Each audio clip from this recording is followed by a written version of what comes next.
Bueno, pues buenas noches, ¿cómo están todos? Que Dios les bendiga. Vamos a continuar, estamos estudiando lo que es el bosquejo de Mateo y bueno, hemos llegado al capítulo 15, mantengan su Biblia ahí abierta en este capítulo. La última vez que estuvimos aquí vimos lo que era el capítulo 14, donde ya empezamos a ver lo que es la tercera narrativa que registra Mateo en su evangelio. Entonces, el día de hoy vamos a ver lo que es el capítulo 15 y antes de comenzar quiero recordarles que la dinámica no es estudiar versículo por versículo, sino de alguna manera general ver un panorama de todo lo que es el Evangelio de Mateo y poder de alguna manera tener un bosquejo y bueno, pues tener una manera más fácil de poder recordar lo que estamos estudiando y de una manera poder identificar los textos. ¿No? Y ver sobre todo el contexto, ver la línea en la que Mateo está describiendo sus hechos respecto a la vida de Jesús. Bueno, de alguna manera poder interpretar las escrituras de acuerdo al seguimiento, ¿no?, que está dando Mateo y evitar cometer errores, como lo que vimos en Mateo 12, donde hablábamos acerca de la parábola que Jesús menciona de que con qué compararé esta generación. Y al final menciona una parábola, ¿no? Es semejante a aquel que el demonio va saliendo y después regresa con 7 peor. Entonces la finalidad es ver de qué se trata para tener cuidado de no tener una mala interpretación. El día de hoy vamos a comenzar con Mateo 15 y en Mateo 15 Jesús empieza a confrontar lo que es la tradición. Vamos a ver los dos primeros versículos de Mateo 15 porque vamos a ver que lo primero que se encuentra en esta confrontación es de que se le da una acusación a los discípulos de Jesús y obviamente a él mismo. Vean lo que dice Mateo 15 del 1 al 2. Entonces se acercaron a Jesús ciertos escribas y fariseos de Jerusalén diciendo: ¿por qué tus discípulos quebrantan la tradición de los ancianos? ¿Por qué no se lavan las manos cuando comen pan? Miren, una de las cosas que nosotros vamos a ir viendo es que los fariseos honraban las tradiciones por encima de las escrituras. ¿Qué quiero decir con esto? Que para ellos la tradición oral de sus maestros le daban mayor significado a lo que la misma Biblia decía. Y una de las cosas, para poner un ejemplo, es lo que encontramos en el Mishnah. En el Mishnah dice así: es una ofensa mayor enseñar alguna cosa contraria a la voz de los rabíes que contradecir la misma escritura. O sea, fíjate nada más, era precisamente la actitud que manifestaban los fariseos. ¿Cómo, no? Los discípulos comieron sin lavarse las manos. Y el asunto aquí es que de alguna manera ellos no entendían básicamente pues el concepto, ¿no? En el sentido de que muchas veces le damos más prioridad a lo que nosotros pudiéramos deducir o entender de una interpretación bíblica a lo que realmente significa el texto en las escrituras. Vean cómo Jesucristo mismo en Mateo 23 del 25 al 26 que tienen en pantalla, él mismo de alguna manera condena esta actitud. Él dice así: hay de vosotros, escribas y fariseos hipócritas, porque limpiáis lo de afuera del vaso y del plato, pero por dentro estáis llenos de robo y de injusticia. Fariseo ciego, limpia primero lo de dentro del vaso y del plato, para que también lo de fuera sea limpio. Ahora miren, ¿cuál era la situación acerca de la tradición? La tradición tiene que ver con cosas externas, prácticas que uno puede ver a simple vista. Vean cómo el verso 25 y el verso 26 que acabamos de leer, de Mateo 23, parece como hay una contradicción.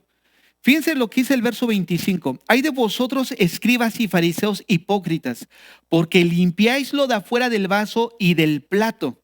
O sea, Jesús está afirmando que de alguna manera ellos, con su forma de vivir, de alguna manera quería ilustrar cómo ellos limpiaban las cosas externas, pero la idea es de que de alguna forma estaban limpias. O sea, él está reconociendo que hay una cierta limpieza. Y vean el verso 26, lo que dice: fariseo ciego, limpia primero lo de adentro del vaso y del plato, para que también lo de afuera sea limpio. Miren, una de las cosas que vemos es que Jesús le dice: tú limpias lo de afuera. Y en el verso 26 hace la alusión de que realmente no está limpio. No sé si alcanzan a entender lo que le quiero mostrar. Vamos a leer otra vez el verso 25 y 26, pero tengan el foco en la palabra limpiar, porque en el primer versículo él da a entender que de alguna manera los fariseos limpiaban los vasos y los platos, pero en el verso 26 da a entender que lo de afuera no está limpio. O sea, por un lado dice está limpio, pero después dice no está limpio. O sea, ¿qué quiere decir esto? Vean otra vez el verso 25. Hay de vosotros, escribas y fariseos hipócritas, porque limpiáis lo de afuera del vaso y del plato, pero por dentro estáis llenos de robo y de injusticia. Fariseo ciego, limpia primero lo de adentro del vaso y del plato, para que también lo de afuera sea limpio. Miren, la tradición o las reglas que uno pudiera seguir o limitar no solamente la vida cristiana a cosas externas, a nuestra vista puede reflejar una vida íntegra, una vida limpia. Por ejemplo, cuando venimos aquí a la iglesia y de repente estamos en la adoración y tú levantas tus manos y de repente está la oración y tú participas en la oración, que hay un servicio y tú estás ahí al tanto, o sea, siempre te vemos involucrado. Y vemos como que si llevaras una vida así piadosa, ¿no? Porque le echas ganas en la oración y hasta tu forma de orar dices, órale, ¿no? Tiene el power. Y de repente tú lo ves y así a nuestra mirada hay cierta limpieza. Pero lo que Jesús está diciendo, que es una limpieza bajo una perspectiva meramente humana. Porque bajo nuestro criterio, wow, mira, esa persona ayuna, ora, hace esto y hace el otro.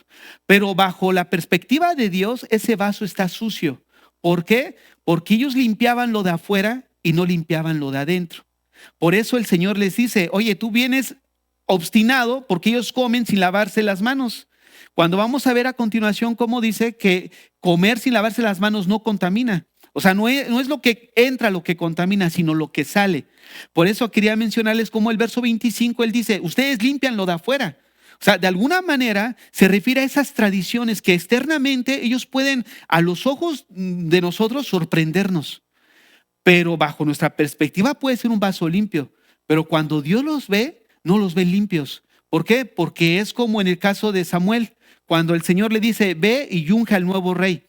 Ahí va Samuel, ¿no? Y va a ver a Isaí, dice, oye, ¿dónde están tus hijos? ¿No? Y ve al primero que sale. Dice, este es. ¿Por qué? Porque a la apariencia pudiera a lo mejor reflejar digna de un rey, ¿no? O su aspecto físico y todo lo que lo asombró a su mirada. Y justo cuando lo va a ungir, escucha la voz de Dios que le dice, él no es. ¿No? Y hay algo ahí que es bien interesante porque dice, los ojos del hombre ven lo que está afuera, pero yo veo el corazón.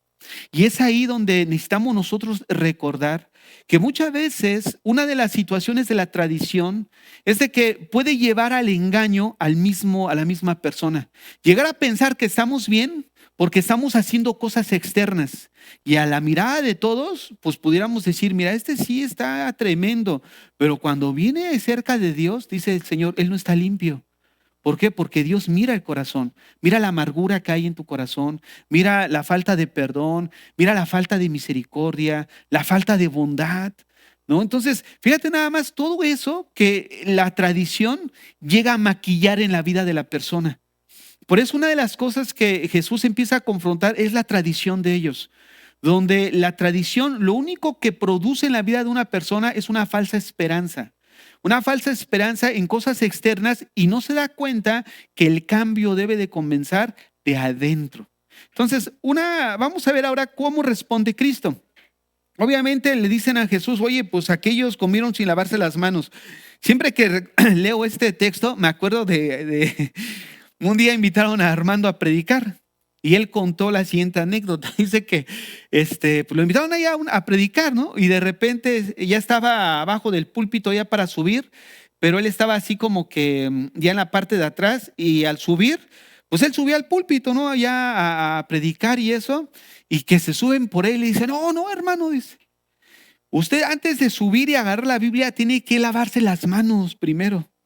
Tenían ahí un lugarcito donde se lavaban las manos y ya después se subían imagínate nada más, o sea, Parece algo increíble, pero se da. No, miren, yo no es de que yo vea mal, no está mal, pero ya cuando se convierte en algo como místico, algo como superstición, ¿cómo se dice? Su- eh, Supersticioso, exacto. Y ahí ya se convierte así medio rara la situación. Porque si yo cada vez que voy a leer la Biblia tengo que decir en el nombre del Padre, del Hijo y del Espíritu Santo, son normas nada más, son reglas. No está mal, pero si ya yo empiezo a ver que yo no lo dije y entonces digo, híjole, no lo hice y viene sobre mí porque ahorita vamos a ver cómo la religión lo único que lleva es a ser cautivo a uno. O sea, me está llevando un momento dado a restringir la libertad que yo tengo en el Señor. ¿Por qué? Porque no es algo que vemos en la Biblia que sea algo dogmático. Tú tienes que hacer esto para poder entonces venir a leer. Pero cuando, vuelvo a repetir, no es que esté mal, pero se torna algo mal cuando se toma como algo necesario, cuando no lo es. O sea, ¿por qué oramos al inicio por los alimentos? ¿Por qué no oramos al final? O sea, obviamente vemos que Jesús antes de compartir, él oró por los alimentos, ¿no? Incluso Pablo dice que los alimentos son santificados a través de la oración. O sea, como que de alguna manera entendemos que puede ser lo más obvio leer antes de comer. Pero ¿qué sucede si de repente comes y se te olvidó orar? Hay hermanos que de repente sí tienen mucha problema con su conciencia y ya de alguna manera se ven como atados espiritualmente. Y atados espiritualmente me refiero así como que viven mortificados. Híjoles, ¿qué hice esto? O sea, y es casi lo mismo que cuando pasan por abajo de una escalera, la gente supersticiosa que dice, híjole, ¿no? Me va a ir mal. Y casual, le pasa algo, un incidente así de la vida y ya relacionó lo que está haciendo, lo que pasó con el acontecimiento. Y eso es algo que nosotros como cristianos no podemos caer en esa situación. Fíjate cómo responde Jesús en el verso 3, del 3 al 9. Respondiendo él, les dijo, ¿por qué también vosotros quebrantáis el mandamiento de Dios por vuestra tradición? Fíjate, una de las cosas que vemos aquí es de que cuando nosotros hacemos una práctica que consideramos que es de Dios, fíjate nada más, porque estamos hablando, ahorita vamos a ver cómo es la forma estamos hablando acerca de interpretación de las escrituras. Ellos hacían algo de acuerdo a su tradición, de acuerdo a cómo ellos según entendían las cosas. Era una tradición oral. Pero fíjate cómo algo que nosotros pudiéramos llegar a hacer que violente un principio en la Biblia, ya queda en un desorden. Porque fíjate aquí cómo dice, ¿por qué también vosotros quebrantáis el mandamiento de Dios por vuestra tradición? Porque Dios mandó diciendo, honra a tu padre y a tu madre, y el que maldiga al padre o a la madre muera irremisiblemente. Pero vosotros decís, cualquiera que diga a su padre o a su madre, esta es mi ofrenda a Dios, todo aquello con que pudiera ayudarte, ya no ha de honrar a su padre o a su madre. Así habéis invalidado el mandamiento de Dios por vuestra tradición. Hipócritas, bien profetizó de vosotros Isaías cuando dijo, este pueblo de labios me honra, mas su corazón está lejos de mí. Pues en vano me honran enseñando como doctrinas mandamientos de hombres. Observen el verso 5. Pero vosotros decís, cualquiera que diga a su padre o madre, es mi ofrenda a Dios. Yo les quiero hacer una pregunta. ¿Es malo darle a Dios? O sea, entendemos que no es malo, pero la motivación de estos, el darle algo a Dios, fue una motivación equivocada. ¿Por qué? Porque había una situación en la que si un judío dedicaba sus propiedades a Dios, ya no podía de eso que dedicó a Dios tocarlo para darle a alguien, mismo a sus padres. Pero ellos sí podían echar mano de ese dinero que tuvieran, por llamarlo de una manera. O sea, ellos sí podían hacer uso de eso. Entonces, cuando había una necesidad de un padre o de un familiar, sobre todo en este caso un papá, y dijeran, oye, pues ayúdame, hijo. No, es que lo que yo tengo ya está dado a Dios. Entonces yo no puedo tomar de eso para darte a ti. Fíjate nada más como algo que de alguna manera nosotros pudiéramos ser muy piadosos, Y no es que tú debes hacer esto porque la Biblia dice o porque Dios así lo demanda. Pero cuando eso que nosotros estamos aplicando o esa interpretación que nosotros estamos dando va en contra de algo que vemos aquí, por ejemplo, que ellos decían, no, esto es para Dios, pero estaba quebrando un mandamiento de Dios. O sea, de alguna manera estaba siendo contraproducente porque estaba violando el hecho de que debieran de honrar y respetar al padre, ¿no? A su madre. ¿Qué quiero decir con esto? Que muchas veces nosotros nos amparamos de un texto bíblico para poder de alguna manera manipular a una persona. Manipulas hermanos, manipulas padres, manipulas hijos, manipulas esposa, manipulas hijo, pero tú estás convencido de que de alguna manera es lo que la Biblia dice. Y estamos cayendo en lo mismo. No, no, es que es para Dios, pero estaban quebrando el mandamiento de misericordia, de dar, ¿no? De ser misericordiosos, bondadosos, de ser empáticos. Entonces, muchas veces esto es lo que produce, ¿no? Una vida religiosa, donde de una manera religiosa marcamos solamente como algo que Dios nos está mandando a hacer o algo que hacemos en el nombre de Dios, pero que a la larga no mostramos esa misericordia ni esa gracia que de alguna manera traía la ley. Porque la ley, fíjense, la ley traía cierta gracia. Y yo les voy a decir por qué. Porque el hecho de que la ley dijera algo no era para restringir la libertad del hombre, sino era para protegerlo. ¿De qué? De un daño. Porque todos sabemos que de alguna manera el robar es malo. Todos sabemos que de alguna manera meterse con la mujer del prójimo es malo. O sea, vienen consecuencias. ¿Qué viene? La pérdida de la familia en los mayores de los casos. Entonces, cuando la Biblia nos prohíbe algo, no es porque Dios sea malo o nos esté prohibiendo disfrutar la vida, sino sabe que lo que vamos a hacer nos va a perjudicar. Y eso es gracia. ¿Por qué? Porque nos está cuidando. Nos está dando una instrucción que es para nuestro bien. No es porque esté restringiendo nuestra libertad, sino porque sabe que al hacer eso nos vamos a autodañar. Así que sería autoflagelarnos, ¿no? Meternos en donde no, terrenos de pecado y terrenos de consecuencias. Entonces, a lo que voy es que muchas veces nosotros pudiéramos tomar la ley de Dios a nuestra manera y de alguna manera estar infringiendo los mandamientos de Dios. Como en este caso, ellos todo lo que tenían se lo dedicaban según a Dios con la finalidad de no darle a los demás. ¿Qué es lo único que estaban reflejando? El estado de su corazón.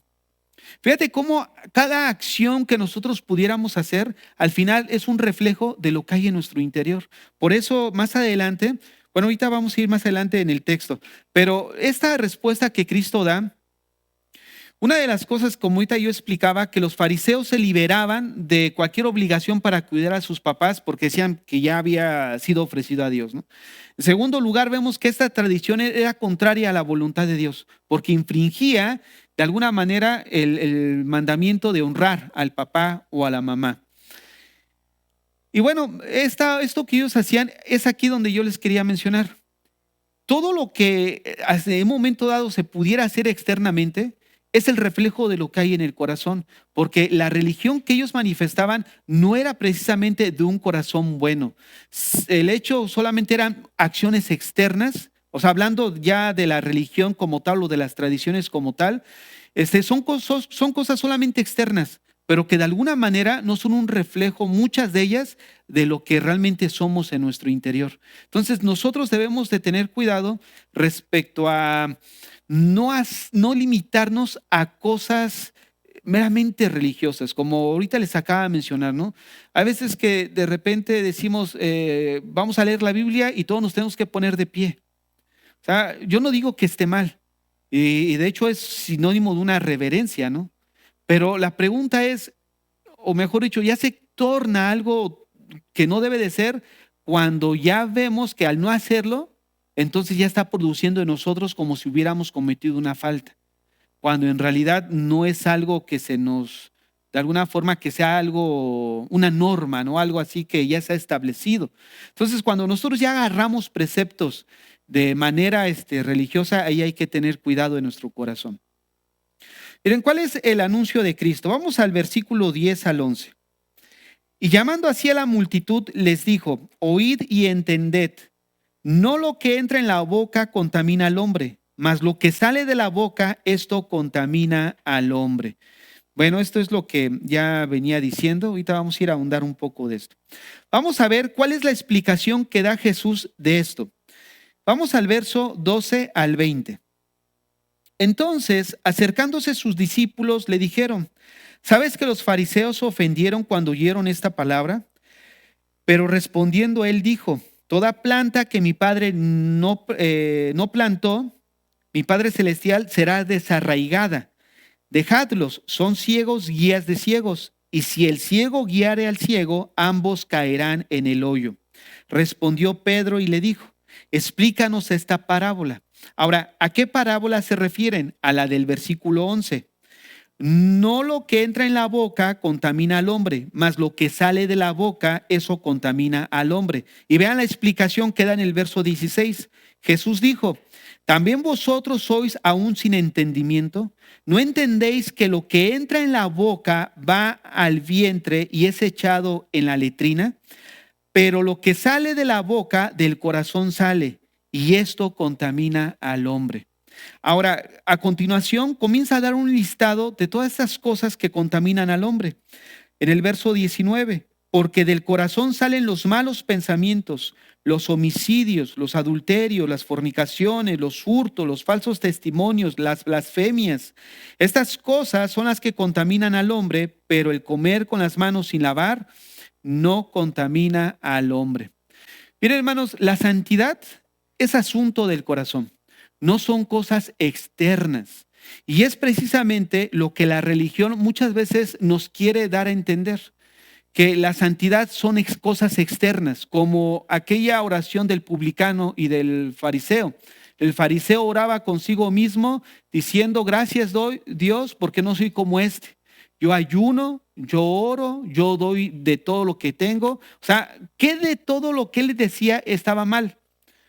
Estaba bien, o sea, el dar a la gente o el dar limosna, el orar y el ayunar son cosas buenas. De hecho, en la Biblia son conocidas como medios de gracia. El orar, el leer, la iglesia son medios de gracia que Dios estableció y dejó para fortalecer la vida del creyente. O sea, no estaba mal. Pero ¿qué es lo que estaba mal? El llegar a pensar que porque hacer eso se hacía meritorio a la bondad de Dios. ¿No? Y llegamos a pensar en el día: no, es que yo ya oré, yo ya leí, entonces Dios, el día de hoy tú me tienes que bendecir.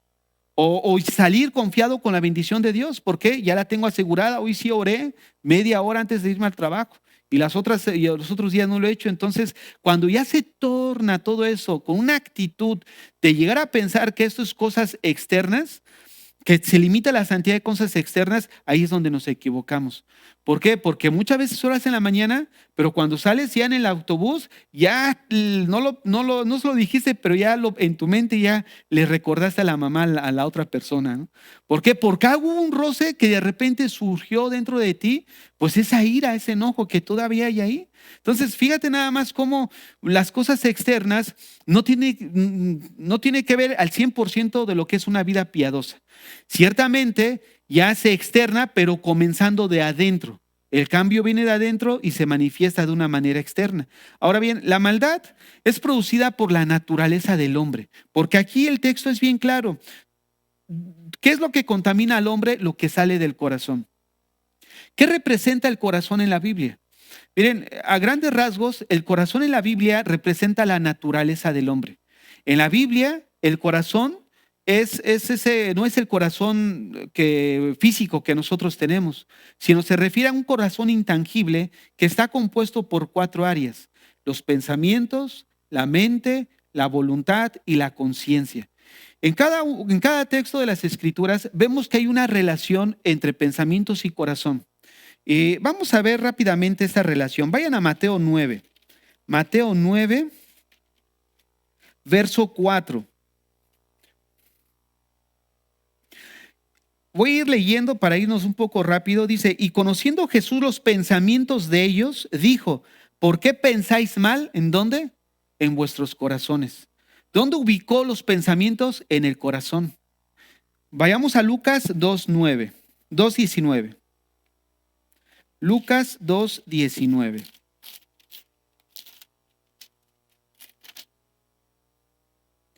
Pero María guardaba todas estas cosas meditándolas en su corazón. Sabemos otra vez la relación de los pensamientos con el corazón. Vayamos a Génesis 6:5.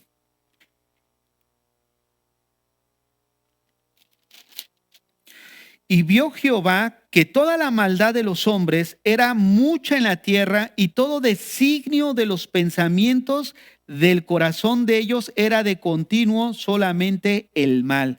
Fíjate, y todo designio de los pensamientos del corazón, o sea, otra vez hace la relación corazón con los pensamientos. Vayamos a Deuteronomio 1:28. Deuteronomio 1:28. Vamos a ver las emociones. ¿A dónde subiremos? Nuestros hermanos han atemorizado nuestro corazón, diciendo, este pueblo es mayor y más alto que nosotros, las ciudades grandes y amuralladas hasta el cielo, y también vimos allí a los hijos de Anac. Fíjate, nuestros hermanos han atemorizado nuestro corazón. ¿Dónde ubica esta área de los sentimientos, en este caso temor? En el corazón. Levítico 26:36. Levítico 26:36. 26:36.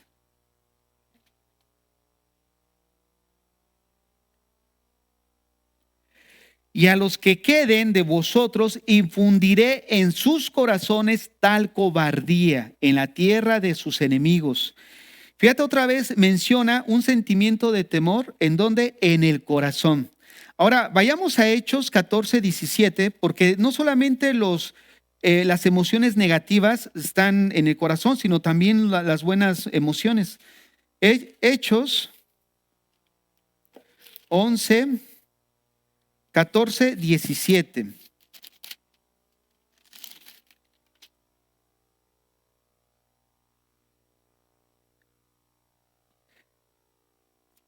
Y si bien no se dejó a sí mismo sin testimonio, haciendo bien, dándonos lluvias del cielo y tiempos fructíferos, llenando de sustento y de alegría nuestros corazones. Entonces, fíjense cómo las emociones, hay una relación directa con lo que se conoce corazón, pero ese corazón intangible.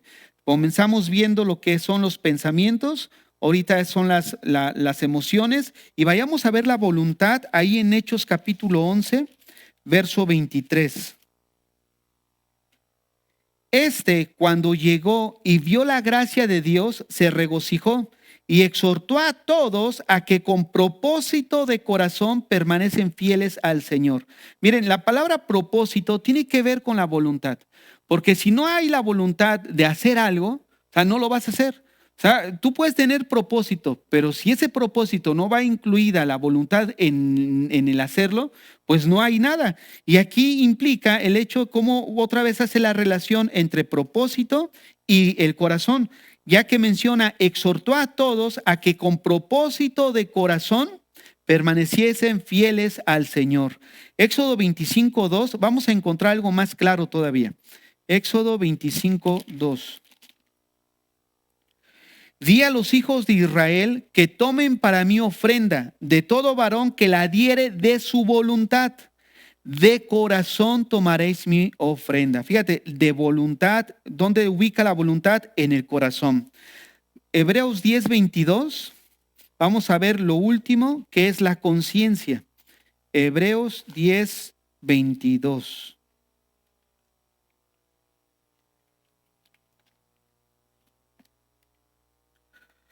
Acerquémonos con corazón sincero, en plena certidumbre de fe, purificado los corazones de mala conciencia y lavado los cuerpos con agua pura. Bueno, otra vez aquí ubica la conciencia en lo que es el corazón.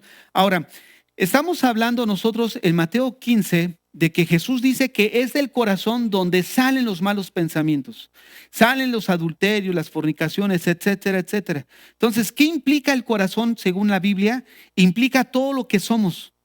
nuestros pensamientos, nuestro intelecto, nuestra voluntad y nuestra conciencia. Esas 4 áreas son las que componen el corazón en el hombre. O sea, es todo lo que somos, es nuestra naturaleza. Tengan presente, eso es nuestra naturaleza. Pasemos a Efesios 4:17. En Efesios 4:17 nos muestra cómo están esas 4 áreas que acabo de mencionar. En el versículo 17 comienza hablando de la voluntad. Dice, esto pues digo y requiero en el Señor, que ya no andéis como los otros gentiles, que andan en la vanidad de su mente. Fíjate, ¿cómo andan los gentiles? Pablo está exhortando a los creyentes de que ya no deban de llevar la misma vida que llevábamos sin Cristo. Y menciona que ellos andaban en la voluntad. Dios nos dice que andan como los otros gentiles, que andan en la vanidad, pero esa andan. ¿Qué es ese andar? Andar implica la voluntad. ¿No es cierto? O sea, tú no vas a andar a un lugar si no hay una voluntad propia de hacer algo. Entonces, lo que Pablo aquí está mencionando es que ese andar es andar como los gentiles, y menciona aquí algo importante, en la vanidad de su mente. Fíjate cómo está la mente de los creyentes, de los no creyentes, es algo vano. Y en el verso 18 sigue añadiendo, teniendo el entendimiento entenebrecido. O sea, sus pensamientos están oscurecidos. Vean nada más, aquí solamente quiero mencionar que la voluntad está cautiva, en primer lugar. En segundo lugar, los pensamientos están oscurecidos, o sea, el intelecto. Y dice más adelante en el verso 18, teniendo el entendimiento entenebrecido, ajenos de la vida de Dios por la ignorancia que en ellos hay, por la dureza de su corazón. O sea, habla de un corazón endurecido. ¿Por qué? Porque ya sus emociones llega al punto donde ya al hacer algo a veces como que nos contristaba la primera vez. Y al continuar haciendo las cosas, llega a formarse un callo en nosotros que se le llama que se cauterizó. Aquí vemos un corazón cauterizado. Esto habla de la insensibilidad que muchas veces nosotros manifestamos en nuestras emociones. Y en el verso 19 menciona de la conciencia, los cuales después que perdieron toda sensibilidad, fíjate nada más, toda sensibilidad, se entregaron a la lascivia. Obviamente ya al perder toda sensibilidad, pues hace manifiesto de lo que son la conciencia. Pasen a Efesios 2:1. Este texto va a traer más luz. Fíjate lo que dice. Y Él os dio vida a vosotros cuando estabais muertos en vuestros delitos y pecados, en los cuales anduviste en otro tiempo, siguiendo la corriente de este mundo, conforme al príncipe de la potestad del aire, el espíritu que ahora opera en los hijos de desobediencia, entre los cuales también todos nosotros vivíamos en otro tiempo, fíjate, en los deseos de nuestra carne, haciendo la voluntad de la carne y los pensamientos, la voluntad de la carne y de los pensamientos, y por lo tanto éramos por naturaleza hijos de ira igual que los demás. O sea, menciona igual estas áreas, pero estas áreas son lo que acabamos de ver en la Biblia que representa el corazón. Es por eso que el problema del hombre es de naturaleza, porque en Ezequiel, no vamos a ir ahí, pero menciona que Él nos iba a dar un nuevo corazón.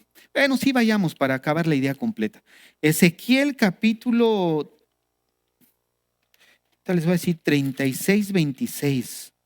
Sí, Ezequiel 36:25. Se los leo para ir un poco más. Dice así: esparciré sobre vosotros agua limpia, y seréis limpiados de todas vuestras inmundicias, y de todos vuestros ídolos os limpiaré. Os daré corazón nuevo, y pondré espíritu nuevo dentro de vosotros, y quitaré de vuestra carne el corazón de piedra, y os daré un corazón de carne, y pondré dentro de vosotros mi espíritu, y haré que andéis en mis estatutos, y guardéis mis preceptos, y los pongáis por obra. Miren, antes de venir a Cristo, teníamos un corazón manchado por el pecado, lo que ya escuchamos anteriormente, lo que se conoce como la depravación total.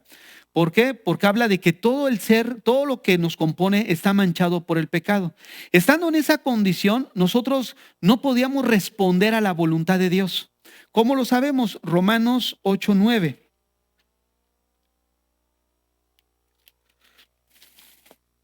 Se los leo. Mas vosotros, bueno, voy a leer desde el 7, Romanos 8:7. Por cuanto los designios de la carne son enemistad contra Dios, porque no se sujetan a la ley de Dios, ni tampoco pueden. Ahora, observen, antes de Cristo, nosotros estábamos con un corazón obviamente contaminado, hablando de estas 4 áreas. Estando ahí, no podíamos nosotros obedecer la ley de Dios. Estábamos imposibilitados. Por eso en Ezequiel leímos que nos iba a dar un nuevo corazón, iba a mandar un espíritu dentro de nosotros para que guardemos sus mandamientos. ¿Qué es lo que hace Dios en nosotros? Hace un cambio de corazón que se lleva a cabo en el momento en que nos arrepentimos y surge el nuevo nacimiento. Entonces viene un nuevo corazón. Ahora, ¿qué significa un nuevo corazón? Un nuevo corazón no significa que ahora podamos nosotros vivir en perfección, sino significa que antes de tener ese corazón no podíamos responder a la voluntad de Dios. Pero ahora que ya tenemos un nuevo corazón, ahora podemos responder a la voluntad de Dios. Y si podemos responder a la voluntad de Dios, somos responsables de nuestras acciones. O sea, somos responsables delante de Dios al no obedecer bueno, sobre todo al no obedecer. Entonces, fíjate nada más cómo de alguna manera el plan que el Señor hace de redención para nosotros es un plan perfecto. Sabiendo que estábamos contaminados, ahora Él nos da un nuevo corazón. Por eso cuando venimos con un creyente y decimos, oye, pues ya tienes unos añitos en Cristo y pues no vemos una mejoría, y sobre todo en esta área donde constantemente, es que no puedo. Cuando alguien dice que no puede, solamente hay 2 cosas. La primera, no ha nacido de nuevo, en base a todo lo que ya mencioné. ¿Por qué? Porque un nuevo corazón ahora puede responder.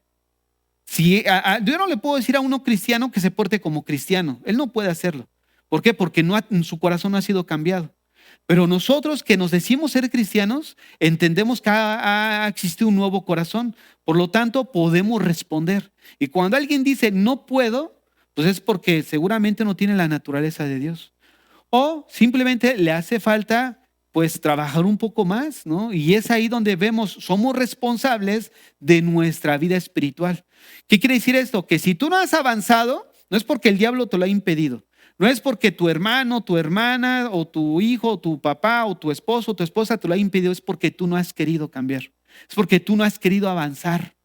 Y ese es el punto donde nosotros necesitamos ver, como cristianos somos responsables de nuestra vida espiritual. No voy a poder llegar con Dios y responsabilizar a la persona que está a mi lado. Soy yo el responsable. Y el punto a lo que nosotros necesitamos ver es de que nosotros necesitamos colocarnos en el lugar donde agrademos a Dios, en el sentido de responder de una manera correcta. Si la otra persona no responde, la salvación es individual, que no se nos olvide. Es individual. No te amargues por el que está a tu lado.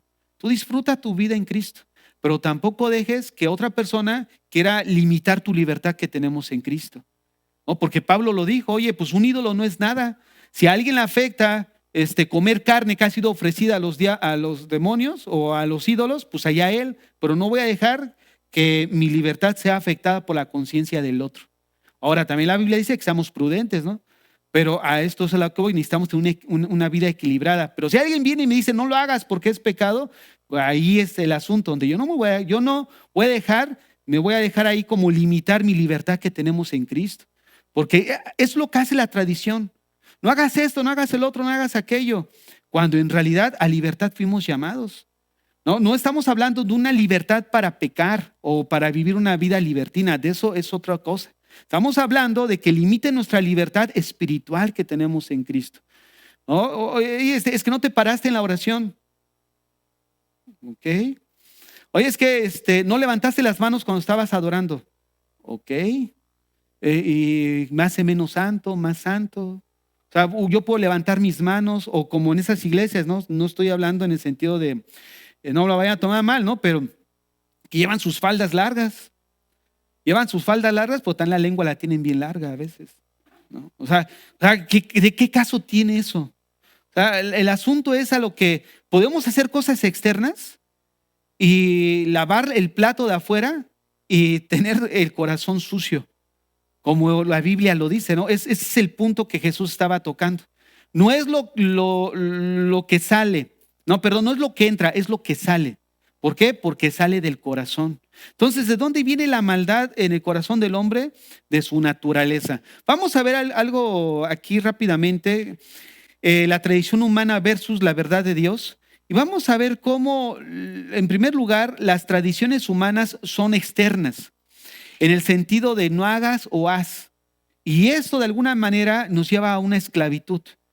Pero la verdad de Dios es una verdad interna que nos lleva a una libertad, ¿no? En el caso de Pablo, ¿no? En Romanos y en Corintios, donde, miren, honestamente yo creo que yo sí lo pensaría dos veces comer esa carne. Sí, es que imagínate, matan ahí al animal, lo están sacrificando a un ídolo y después tú vas y compras la carne y te la comes. Fíjense, la idea de ellos es de que los demonios se impregnaban en la carne. Y cuando alguien se lo comía, se estaba introduciendo también demonios. O sea, era la mentalidad de ese entonces, ¿no? Por eso Pablo decía, no, pues estás mal, ¿no? Un demonio, un ídolo no es nada, ¿no? Pero bueno, es lo que trae las tradiciones humanas. Las tradiciones también muchas veces resultan reglas frívolas. Frívolas porque la misma persona es frívola, no hay seriedad, no hay ¿cómo se puede decir? Seriedad en respecto a lo que la Biblia está diciendo, ¿no? Lo que la palabra nos menciona.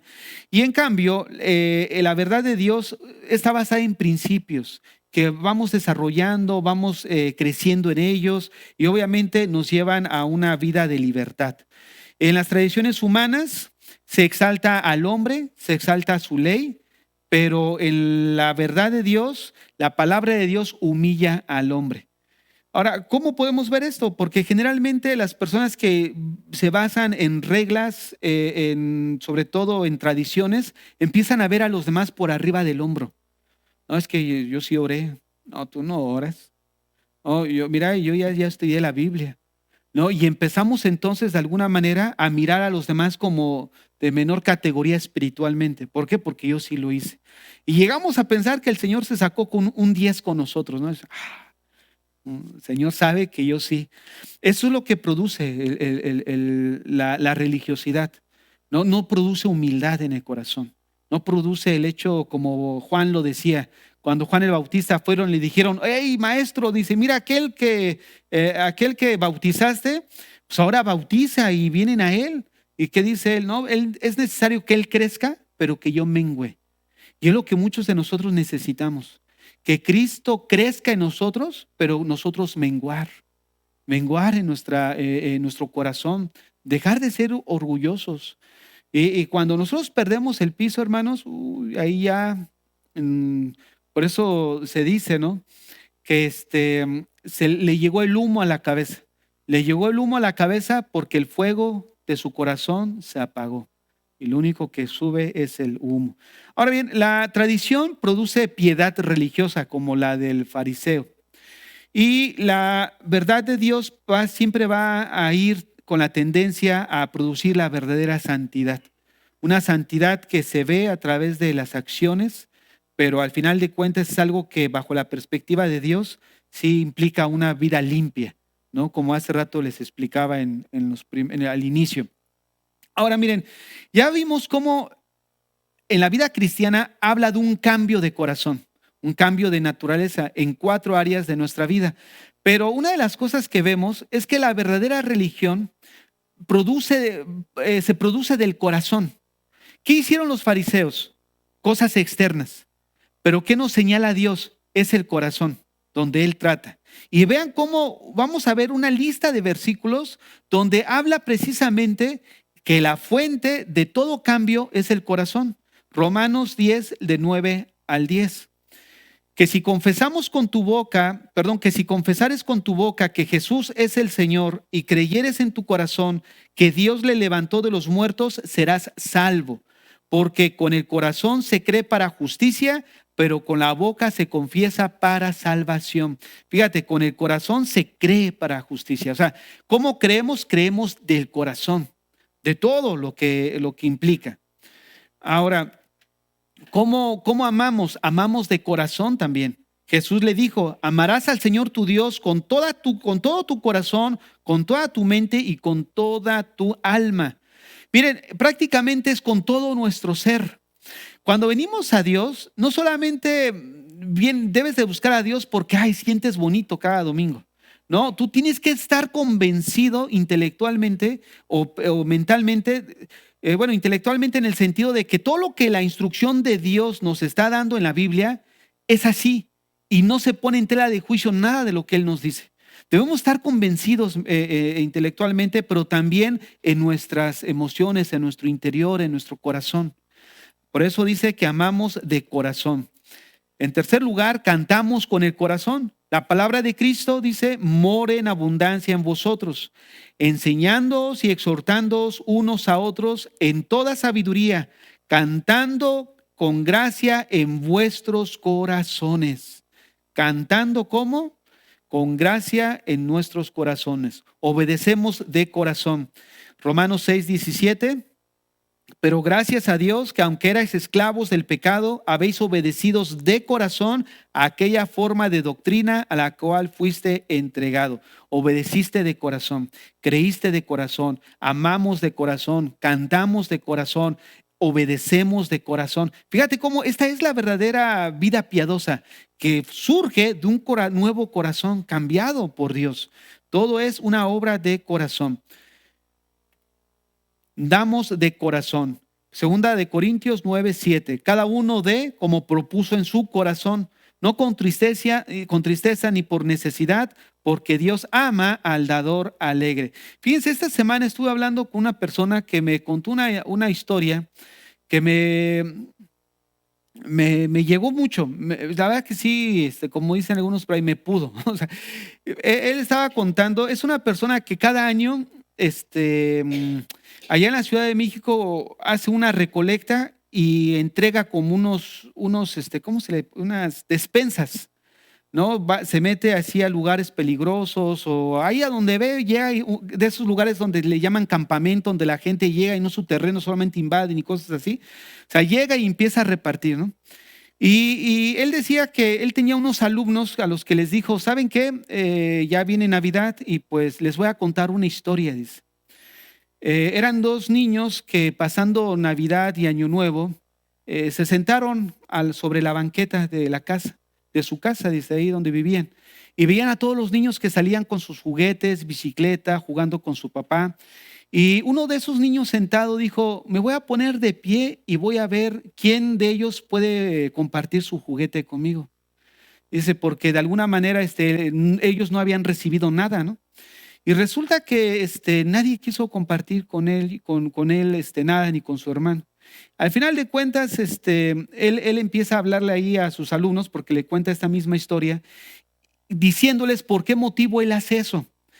Y de repente dice, ese joven, y era yo, y la persona que estaba al lado, pues es mi hermano, ¿no? Él estaba hablando de su infancia. Pero resulta que pues vivió una infancia donde no tuvo regalo ni nada, ¿no? Así creció. Entonces, a estas alturas, pues va año tras año a dar, ¿no? Muchas despensas y cosas así, y regalos y todo.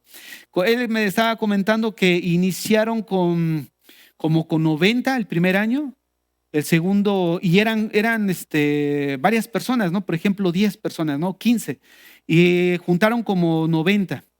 El segundo año eran menos personas, 10, y juntaron 125. El tercer año eran menos personas y juntaron más de 300 despensas para dar. Cada año que avanzaba eran menos personas, pero dice, alcanzaba para más. Y el chiste es que cuando estaba diciendo a sus alumnos, dentro de sus alumnos había una persona muy pudiente. Y él cuando le empezaba a decir que iba a la calle a la gente que pues, no tenía recursos, él iba a hablar, no, pero es que esos de la calle, que quién sabe qué, ¿no? Y en ese momento, antes de hablar, dice que lo cayó. Mira, si tú no vas a ayudar, mejor no, o agórrate tu opinión. ¿Por qué? Porque no quiero que contamines los que sí están dispuestos a dar. Y le dice, mira, porque si tú no nos puedes apoyar, pues no lo hagas. Y él se quedó mirando y se sonrió, ¿no? Así como que, ¿cómo yo no te puedo ayudar? Si yo tengo con qué ayudarte, ¿no? Dice, es que tú no tienes con qué ayudarnos. Dice, ¿cómo no tengo con qué ayudarlos? Claro, dice, porque lo que tú no tienes es amor y lo que necesitamos es eso, no lo que tú puedas tener. Y eso realmente como que me impactó porque es precisamente, y él usaba un texto que decía, ¿te acuerdas de esa mujer viuda que dio lo único que tenía? Y aquellos que llegaban y daban de todo y de todo. Y muchas veces es eso, lo que mucha gente no llega a tener. Puede tener recursos, pero no tiene lo fundamental que requiere la otra persona y que requiere amor. Y es aquí lo que menciona 2 Corintios 9:7. Cada uno dé como propuso en su corazón. ¿Por qué? Porque se requiere amor. Si no hay ese amor por la otra persona, a la larga no hay, pues no hay nada, ¿no? Entonces fíjense cómo del corazón creemos, del corazón obedecemos, del corazón amamos, del corazón damos, del corazón oramos. Dice Salmo 51:10, crea en mí, oh Dios, un corazón limpio y renueva un espíritu recto dentro de mí. Fíjense cómo todo esto que acabamos de ver tiene que ver con el corazón. Y es precisamente ahí donde viene el cambio, donde viene la transformación de la verdadera vida piadosa. ¿Qué es lo que busca Dios de nosotros? Un corazón. Él vino a transformar nuestro corazón. ¿No? Aquel fariseo dice, no, pues yo doy de todo lo que tengo. Yo ayuno, yo leo, yo hago todo esto. Pero lo que Dios busca que es el corazón. ¿No es cierto? Es esa actitud de nuestro corazón que Él quiere que Él sea el centro de nuestra vida. Ya para ir hacia el final, ahí en Mateo 15 también encontramos cómo Él empieza a ministrar a los gentiles. Mateo 15 del 21 al 28 vemos que sale una mujer cananea que su hija está atormentada por un demonio. Y resulta que él le dice, Señor, no, ayúdame. Y al final, bueno, sabes, todos sabemos la historia, he sido llamado a los hijos de Israel y sus discípulos le dijeron, oye, pues ya despídela, no deja de gritar. Y bueno, al final dice, oye, grande es tu fe, ¿no? Porque ella le dice, no es bueno darle el pan para dárselo a los perrillos. Y ella dice, sí, pero aún los perrillos comen de la migaja de sus amos, ¿no? Entonces, de alguna manera, el Señor mira su fe, libera a su hija. En segundo lugar, vemos que el Señor hace muchos milagros del versículo 29 al 31. La gente que lo seguía le traían enfermos de todas partes y eran sanados. Y ahí encontramos la alimentación a los 4,000. Ya habíamos estudiado la alimentación de los 5,000. Hay quienes dicen que hay una diferencia entre los 5,000 que alimentó y estos 4,000. La diferencia data en que a partir del versículo 21 de Mateo 15, vemos cómo Mateo empieza como a apuntar que Jesús empieza a ministrar a los gentiles. Desde la mujer cananea, desde el que hace muchos milagros, gente que era gentil. Y estos 4,000, muchos dicen que la mayoría de ellos eran gentiles también. Entonces, de alguna forma es lo que esta gente pues estudiosa deduce, ¿no? Pero lo que sí podemos ver es de que al final vemos la misericordia y la gracia de Dios.